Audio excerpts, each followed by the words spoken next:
kami, para kiai, para pesantren, dan semuanya, matur nuwun, sangat berterima kasih kepada Bapak Presiden yang menginstruksikan, mengagendakan zikir merupakan rangkaian tasyakur kemerdekaan Republik Indonesia setiap tanggal 1 Agustus di Istana Negara yang belum pernah ada sejak zaman Nabi Adam sampai sekarang, belum pernah ada. Baru kali zikir ono tahlil kok ning kene, tahlil ning musala pantes. Matur nuwun Pak Presiden, namun kula nyuwun sedaya nyuwun teras Pak. Mboten tahun ini kita ngajeng mau sak teras wonten zikir wonten Pak. Ilahi salimil hadirin Bapak Presiden beserta Ibu Bapak Wakil Presiden, juga hadirin sekalian yang saya hormati. Saya selama 60 lebih tahun berdoa, baru kali ini saya ditemani oleh kalian dan juga para jamaah ditemani oleh bulan purnama. Ini menunjukkan Allah akan mengabulkan negeri ini, insya Allah akan menjadi baldah thayyibah wa rabbun ghafur, insya Allah. Assalamualaikum warahmatullahi wabarakatuh. Ana taha rasulillah, salatullah salamullah ala yasin billah ilahi najjina wa kashif jami'a adiyati wa sarif makaidal aida wal tuf bi ahlil badriyah. Republik Indonesia beserta Ibu Negara Iriana Joko Widodo dan Wakil Presiden Republik Indonesia beserta Ibu Wuri Ma'ruf Amin tiba di tempat acara.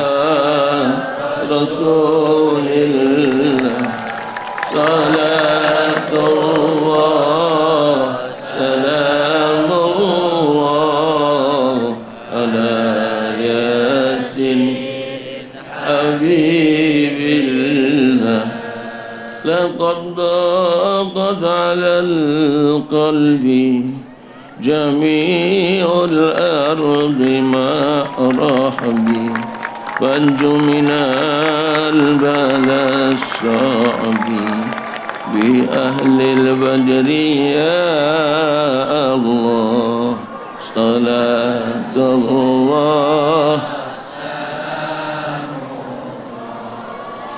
ala taha. Lagu kebangsaan Indonesia Raya.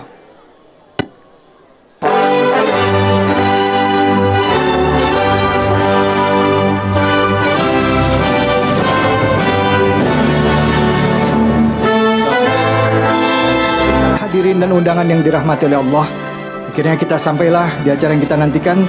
Mari sama-sama kita simak bersama sambutan Presiden Republik Indonesia. Kepada Yang Mulia Bapak Joko Widodo kami persilahkan.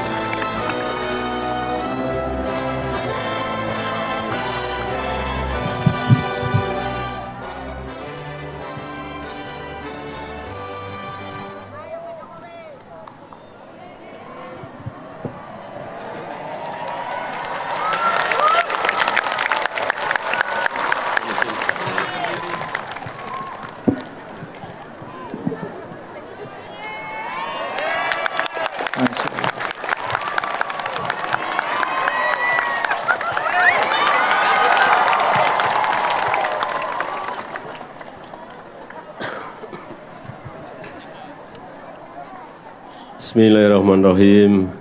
Assalamualaikum warahmatullahi wabarakatuh.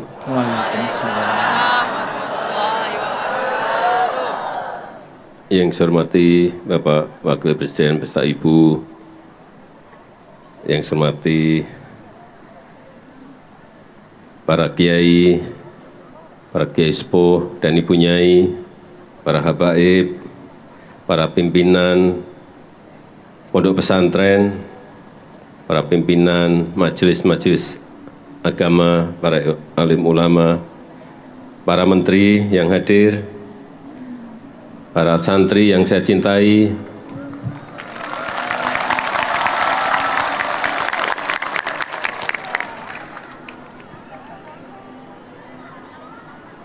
alhamdulillahirabbil alamin. Puji dan syukur kehadirat Allah Subhanahu wa taala, kita bisa hadir kembali di zikir dan doa kebangsaan pada malam hari ini.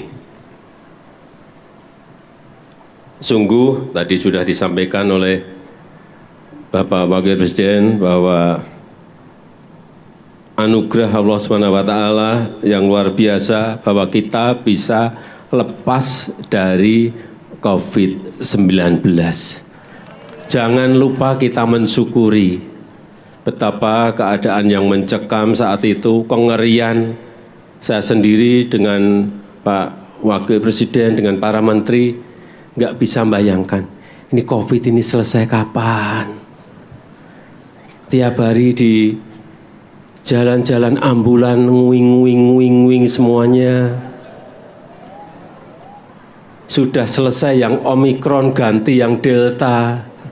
Terus nanti ganti apa lagi? Kita ini tidak bisa menebak dan hanya bisa ikhtiar dan berserah diri kepada Allah Subhanahu wa taala. Itu baru diberi virus yang namanya COVID. Sakitnya iya, barangnya nggak kelihatan. Kemudian karena COVID, awal-awal kita belum memperkirakan. Ternyata dampak ekonominya secara global, secara dunia juga luar biasa dampaknya. Dan juga patut kita syukuri, alhamdulillah kita bisa mengendalikan, bisa mengelola ekonomi kita pasca pandemi COVID dan bisa kembali normal dalam waktu yang sangat cepat. Alhamdulillah, karena Bapak Ibu hadirin hadirat, sampai saat ini sudah 96 negara yang menjadi pasiennya IMF. Kita pernah jadi pasien IMF di tahun 97-98. Itu pun saat itu waktu krisis nggak ada 10 negara. Ini sudah 96 negara jadi pasien IMF. Jangan ada yang tepuk tangan. Belum seperti tadi yang disampaikan oleh Bapak Presiden. Dibarengi lagi dengan krisis energi, dibarengi lagi dengan krisis pangan. Di mana-mana. Karena ada tambahan lagi setelah COVID, ada krisis ekonomi, ditambah lagi perang di Ukraina. Gandum yang dari Rusia biasanya keluar bisa 130 juta ton, tidak keluar sama sekali. Dari Ukraina biasanya 70 juta ton, tidak bisa keluar sama sekali. Sehingga harga gandum naik dan banyak kekurangan pangan di banyak negara.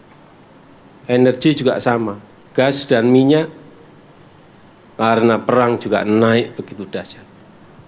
Gas di Eropa, di salah satu negara ada yang naik sampai 700%. 700%. Di sini bensin naik 10-20%, demonya 3 bulan. Itu 700%, Bapak Ibu bisa bayangkan. Sekali lagi, alhamdulillah. Patut kita syukuri, jangan lupa mensyukuri nikmat yang diberikan Allah Subhanahu wa taala kepada bangsa kita Indonesia. Ini semua bisa kita raih, bisa kita capai berkat kerja keras seluruh komponen bangsa kita. Berkat gotong royong seluruh lapisan masyarakat. Kita ingat saat COVID semua bekerja bergotong royong. Yang sakit ada yang ngirimi makanan, saya ingat itu. Yang sakit diisolasi tapi tetangganya mengirim buah-buahan. Inilah berkat gotong royong seluruh lapisan masyarakat, COVID bisa kita atasi. Dan tentu saja tidak lepas dari ketangguhan, kegigihan, kesabaran, tawakal kita bersama dalam menghadapi berbagai tantangan. Dan di mana akar dari semua itu adalah kepercayaan kita kepada Allah Subhanahu wa taala. Kita berserah diri dan juga berikhtiar. Dan kita juga patut bersyukur. Saya pernah baca ini di sebuah berita. Berdasarkan survei internasional, ini yang survei bukan orang Indonesia tapi internasional yang saya baca, 96% masyarakat Indonesia itu percaya kepada Tuhan. Dan angka ini adalah tertinggi di dunia. Alhamdulillah, tertinggi di dunia. Di atas negara-negara lain, baik di Afrika, Eropa, Amerika, dan bahkan di Timur Tengah. Di Turki itu angkanya 75%, kita 96%. Ini menjadi salah satu modal kuat kita sebagai sebuah bangsa karena kepercayaan kita kepada Allah Subhanahu wa taala. Ada hal yang sangat penting agar manusia punya moral dan tata nilai yang baik, agar punya kekuatan dalam menghadapi berbagai masalah yang ada.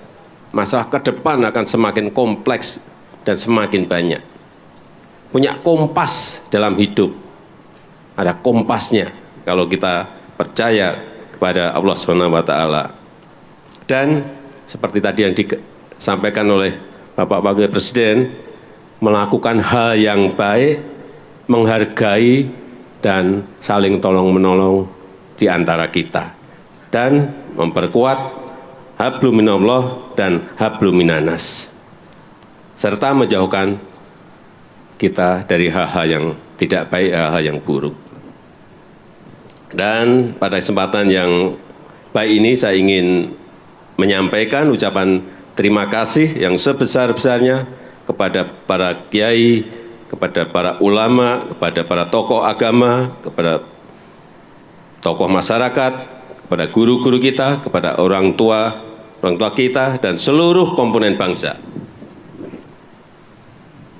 yang secara konsisten dan tidak kenal lelah terus mengenalkan, terus mengajarkan, terus membimbing kepada anak-anak kita, generasi penerus bangsa, tentang kepercayaan kepada Tuhan, tentang kepercayaan kepada Allah Subhanahu wa taala.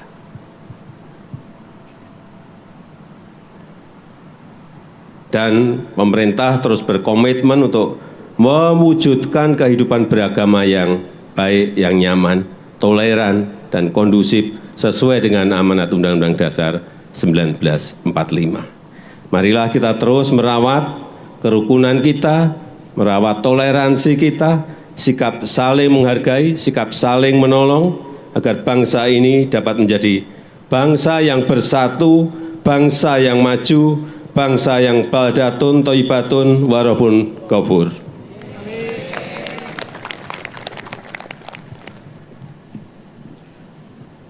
Dan di hari yang baik ini, hari pertama, ini adalah hari pertama di bulan kemerdekaan, hari pertama di bulan Agustus, sebagai wujud syukur kita atas berkah kemerdekaan yang diberikan oleh Allah Subhanahu wa taala.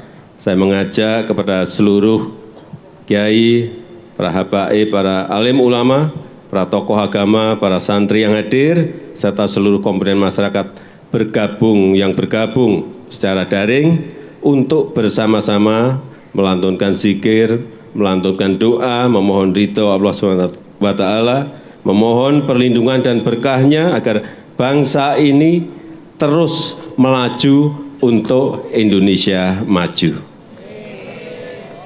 Dan mari kita isi kemerdekaan ini dengan kerja keras, dengan optimisme untuk mewujudkan Indonesia emas di tahun 2045. Terima kasih. Wassalamualaikum warahmatullahi wabarakatuh. Waalaikumsalam. Kita beri tepuk tangan yang meriah atas sambutan dari Presiden Republik Indonesia, Bapak Joko Widodo.